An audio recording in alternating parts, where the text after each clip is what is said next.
Hello, my name is Ben Abernathy. I'm Zach Disharoon. And this is the vlog for the New Student Dialogue. My group was the sexual politics of hooking up. So I'm going to start off here with the first primary question. Okay, which is, do you feel your group achieved a true dialogue? Why or the why not? Okay, a dialogue. Give us a definition. What a dialogue is basically it's a Okay, that was good. Let's do an example. Okay. Hey, man. Dude, what's up? That was like a dialogue. It's like a conversation. It's pretty much, it doesn't have to be long. It doesn't have to be short. It doesn't even have to be medium. It middle. Could be any length. Like, wow. Okay. Next. Did we achieve a dialogue? Yes, we spoke words and stuff. They did really well with teaching us how to speak the dialogue. We spoke it, yeah. Question A. Were there active voices in your dialogue? Please explain. Okay, active. I'm not really sure, cause when I think active, I think you get 30 minutes a day of active play. That's the motto, really. When we were talking, though, we didn't really achieve an active sort of dialogue. Right. We basically were sitting the entire time, so it wasn't. One kid sat up. He was like sweaty or something. I don't know. Whatever. He was all right. Next. Okay. Were there more reserved voices in your dialogue? Like reserved. Okay. Reserved voices. Well, I just want to say there were at least like around 3 to 4 girls that were reserved, didn't talk a lot, and there was like one guy that was reserved. The voice. Our leader told us we needed to reserve one part for him, and he was that reserved voice there. He was the only one who could talk. Then that was reserved for him. Yeah. So there was, some of the leaders didn't talk too much. I was medium reserved. I was halfway. He was half. He was, halfway through he started picking it up. I thought I really dove in with the whole. Yeah, I'm about to dive in like that.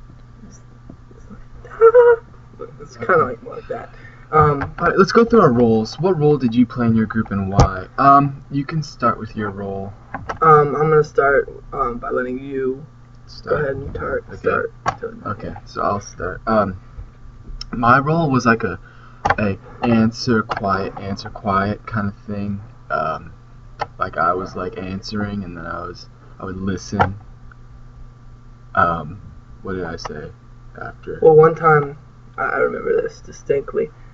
She asked okay, well, is it all right for guys not get hounded on for having a lot of sex and stuff? It's okay for girls too. And you were like, you know what? I mean, that's okay, because it works out for the better of everyone. Clemson, really. Well, that's all we're really concerned with here. So. My role, I was kind of like the right-hand man, I think, the leader. He really seemed to like me. I sat right by him, of course, so sometimes I would just help him out, I could tell. He kept looking at me and we made a lot of, let's just be we made a lot of eye contact through it. We really grew as a couple in that experience. Yeah. We I love him and he loves me, and him and the leader started dating soon after. So okay, not sure where that came. He got Okay, so those are our roles. Why do you think dialogue is a component of CU1000? Do you see dialogue as a useful tool in your university experience? I want to go ahead and I just want to start off by saying one essential thing. I'm going to start by letting you go second, okay? You cannot have a university without dialogue. You cannot speak without dialogue. You cannot dialogue without speak. You know what I mean? No one dialogued. No one could talk. It makes sense. It's a basic But what I didn't thing. find out sooner was that when we went there, we didn't know what the dialogue was going. Okay. I mean, do I see dialogue as a useful tool in my experience? Yeah. I'm gonna be talking. Yeah. Like, you're gonna be talking to me. Okay. Please share any additional thoughts or observations as you see fit. Like, any observations? Well, we just wanted to point out one thing that really caught our attention, which is when our leader started talking about, you know, it really came out of nowhere. Like, I'm not even making it up. She started talking about this pleasure button. I was disturbed. I was mentally scarred, and I still have nightmares to this day. She really came out of nowhere, and she said, "Yeah, that guy, you know, he's getting the pleasure button," and everyone just started cracking up. Like, it was irrelevant. See, it was disgusting. Me being a virgin, I was not aware of the female anatomy like that. Right. I didn't know it was a physical button.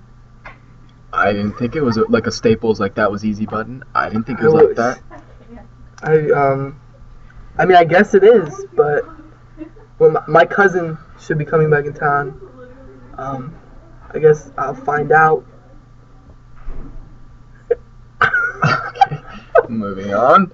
Alright, that was... Well, sorry. I mean, those are the basic topics that we, you know, covered. That's my cousin right there. I mean, I'm solid. I think, yeah, we've run a little bit over. So we're gonna cut it off here. Thank you, everyone. Remember the pleasure buttons. Anything else you want to say? I want to say hey to my family out there in Kansas State City. I'll see you around.